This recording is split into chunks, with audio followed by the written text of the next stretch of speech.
payer 0% d'impôts, quitter la France pour des raisons fiscales, s'expatrier pour payer beaucoup moins d'impôts ou plus du tout d'impôts. C'est de quoi on va parler dans cette vidéo. Et laisse-moi te dire pour commencer que oui, effectivement, la France est un enfer fiscal. On paye trop d'impôts. L'État n'en manque pas une pour nous la mettre profond. On se fait éclater par tous les trous en France. À chaque occasion, on paye des impôts par-ci, par-là. C'est trop, beaucoup trop. Que tu sois salarié, alors si tu es salarié, tu le sens peut-être moins passer parce que voilà, tu as t'as l'impôt sur le revenu, mais à part ça, c'est le patron qui paye en fait les impôts tous les mois pour toi, qui sont énormes d'ailleurs. C'est ça aussi qui fait que les employeurs en partie sont un petit peu réticents à embaucher parce que ça leur coûte cher les salariés. Ça c'est une chose. Et puis pour les entrepreneurs, à part le statut auto-entrepreneur dont je vais parler aussi dans cette vidéo, clairement la France c'est un enfer fiscal. La France c'est trop d'impôts quoi. Au bout d'un moment faut arrêter. Je suis pas contre payer des impôts parce qu'il faut bien que la société fonctionne, mais en France c'est abusé. Alors on entend souvent que la France c'est le pays le plus taxé au monde, le plus imposé au monde. Je sais pas si c'est vrai. En tout cas il est vraiment très taxé. Mais il y a d'autres pays. Par exemple, il y a un pays que j'ai étudié de près pendant quelques mois, dans lequel j'ai décidé de ne pas m'installer, en partie à cause des impôts, mais c'est pas la principale raison, ça aussi on va en parler dans cette vidéo. C'est l'Autriche. Par exemple, l'Autriche est un enfer fiscal aussi. Les Pays-Bas que je connais bien, pays dans lequel je suis né, j'ai grandi, c'est un enfer fiscal aussi, quoi. C'est pratiquement comme la France, ok ? Effectivement, il y a des pays dans lesquels tu peux payer beaucoup moins d'impôts, voire si tu te commences à te lancer dans des montages avec offshore, taxation territoriale et certains pays, tu peux même te retrouver à payer 0% d'impôts. Ok, ça existe. Donc, qu'est-ce que j'en pense moi de ça? Alors moi, laisse-moi te dire que je me suis jamais expatrié pour des raisons fiscales. Alors évidemment, je suis comme tout le monde. Si je peux payer moins d'impôts, bien évidemment, c'est un avantage. Quand je choisis un pays, je regarde aussi la fiscalité, voir si je me fais pas autant éclater qu'avant. Mais globalement, effectivement, la fiscalité, ça pèse, mais c'est pas mon principal critère et c'est vraiment de loin pas mon principal critère. Soit peut-être le critère numéro 4 ou 5, tu vois, un truc comme ça. Mais c'est pas le principal critère. D'ailleurs, je pense qu'il faut que tu fasses gaffe à ça. Ne choisis pas un pays uniquement pour ses impôts. Alors bien évidemment, c'est tentant, notamment si tu es entrepreneur, de tout pouvoir se mettre dans la poche ou presque. Ça aussi, on va nuancer. Mais effectivement, si tu vis quelque part mais que tu détestes ta vie, quel intérêt? Par exemple, moi, je me verrais pas vivre à Malte. Tu vois, ça m'intéresse pas. Dubaï. Alors Dubaï, apparemment, maintenant, c'est 9% d'impôt minimum. Mais admettons, voilà, on va généraliser, on va simplifier. Moi, je me verrais pas vivre à Dubaï, je me verrais pas vivre à Malte, je me verrais pas vivre, tu vois, même au Panama, tu vois, rien que sur le papier, ça m'intéresse pas. Tu vois, des destinations un petit peu, des fois, je sais pas, République dominicaine, par exemple, ça m'intéresse pas non plus. Tu vois, des fois, des pays qui, effectivement, ont des avantages. J'ai pas creusé la question de tous les pays, mais qui effectivement ont le principal avantage des pays dans lesquels tu payes pas d'impôts, notamment il n'y a pas de taxation territoriale par exemple, où c'est très faible. Bref, pour simplifier, des pays où tu peux ne pas payer d'impôts ou presque pas. Sauf que à part ça, c'est des pays qui sont pas attirants, enfin selon mes critères en tout cas. Donc effectivement, si tu prends que les critères comme principal critère les impôts, tu peux te retrouver en fait finalement dans un pays de merde selon tes critères parce que tu n'aimeras pas ta vie sur place, le climat ne te correspondra pas, la culture, le pays, le train-train. Je vois pas l'intérêt en fait d'avoir comme principal critère les impôts si tu détestes ta vie au quotidien. Je répète, je sais que les impôts ça compte aussi pour moi, mais c'est pas. Fais attention si tu utilises ça comme principal critère. Ok. En dehors de ça. Parfois, alors bien évidemment, c'est du cas par cas. Tous les pays sont différents, tous les montages fiscaux sont différents, etc. D'ailleurs, si tu fais ça, fais-toi accompagner par quelqu'un qui sait ce qu'il fait, hein. Quelqu'un un fiscaliste ou quelqu'un voilà qui connaît très bien ce que tu vas faire. C'est que des fois, les montages sur le papier, ils sont très alléchants, mais tu as aussi des fois des frais cachés, des impôts cachés. Par exemple, des frais Stripe. Les frais Stripe aux États-Unis, c'est pas les frais Stripe en France. Donc ça fait comme un petit impôt indolore. Si par exemple tu as 1% de frais Stripe, donc ça fait un Stripe, si tu sais pas ce que c'est. C'est un processeur de paiement si tu fais du business sur internet et qui prend les cartes bancaires. Si tu as 1% de frais par exemple en France, mais que tu as 5% ailleurs, bah ça fait quand même un impôt indolore de 5%. Voilà. Donc ça déjà c'est un petit exemple. Ensuite, tout ce qui est montage. Comme je te disais, il faut mieux que tu fasses bétonner quand tu fais un montage par un fiscaliste. Bon, c'est des frais, ok? Ne te lance pas comme ça avec ta bite et ton couteau. Tu pourrais ensuite le regretter, ok? Donc déjà, il va falloir embaucher des gens et ces gens-là, ils travaillent pas gratuitement. Notamment les fiscalistes, c'est pas des gens gratos, hein, c'est pas des gens qui bossent gratos. En général, les gens voilà qui travaillent avec des millionnaires, des multimillionnaires. Donc ils en profitent bien pour facturer parce qu'ils savent que leurs clients ont les moyens. Donc prépare-toi aussi à ça. Pareil, ouverture de boîte, etc. Tu vois, il y a plein de petits frais auxquels tu penses pas forcément, mais qui vont faire que tu arrives vite à 5, peut-être même 10, tu vois, 10% d'impôts, $1 en fait de frais. Qui, effectivement, tu ne paies pas d'impôts, mais ce sont des frais. Tu vois, ce sont des frais qui font que ton montage fonctionne, le fait de structurer pour pas payer d'impôts fonctionne, mais ça va quand même te gratter 10% de ton bénéfice ou ton chiffre d'affaires. Ça dépend des cas, ça dépend quel type de business tu fais. Mais voilà, c'est quand même un impôt en dollars. Donc c'est pas 0%, jamais. Voilà, si on prend tout. Ok. Ça c'est une chose. Ensuite, l'expatriation pour ne pas payer d'impôts ou le moins payer d'impôts possible, ça devient pertinent à partir d'un certain montant. Je vois des fois, voilà, je vois des clients à moi qui des fois commencent le business sur Internet et ils me parlent déjà de quitter la France pour payer moins d'impôts. Stop. Ça vient après.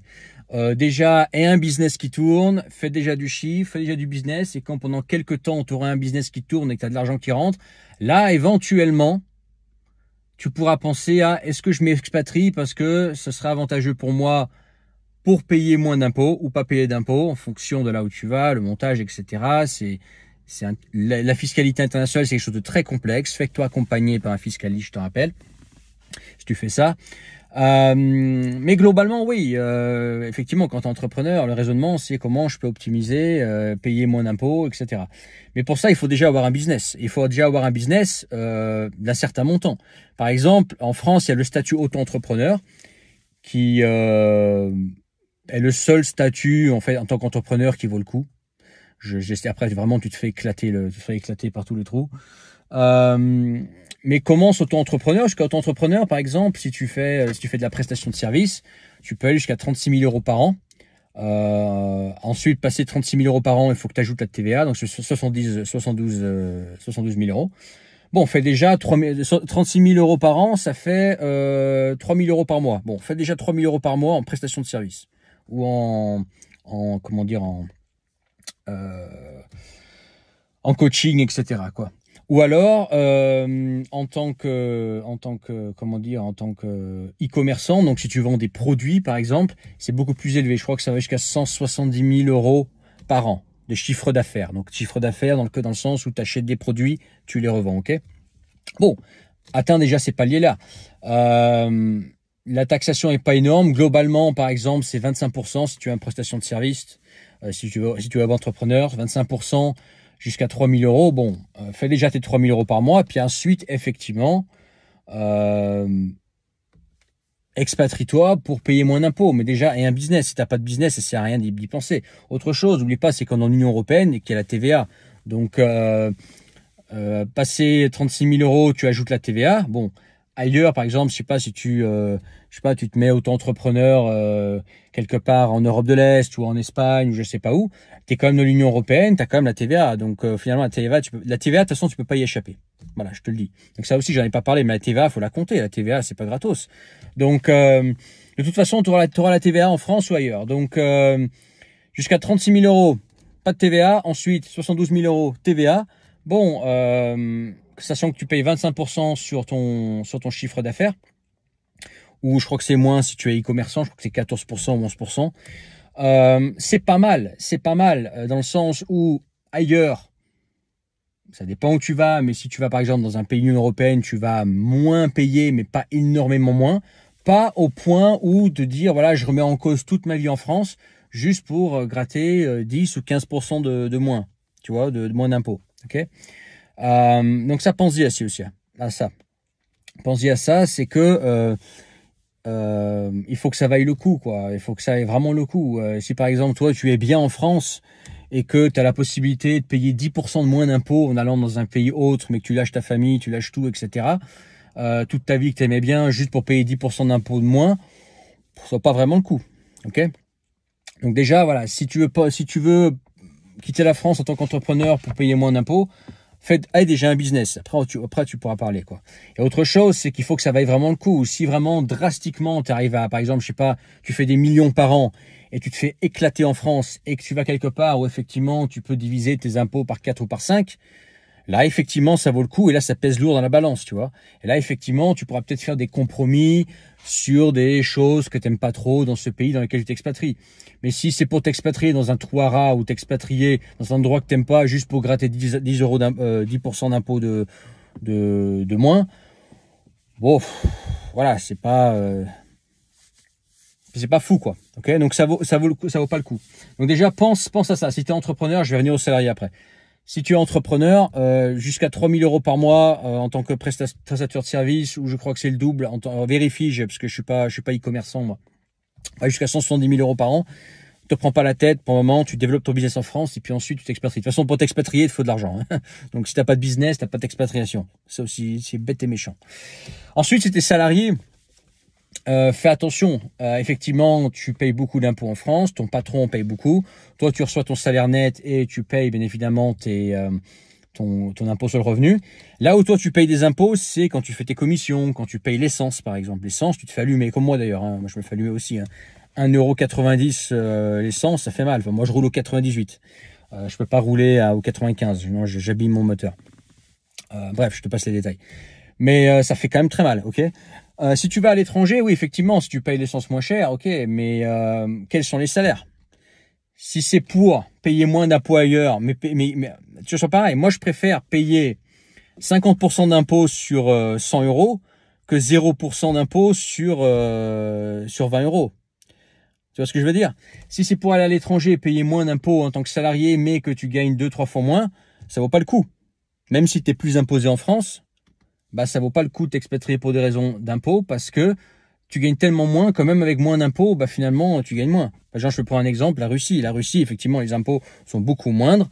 Globalement, pour les salariés, c'est 13%.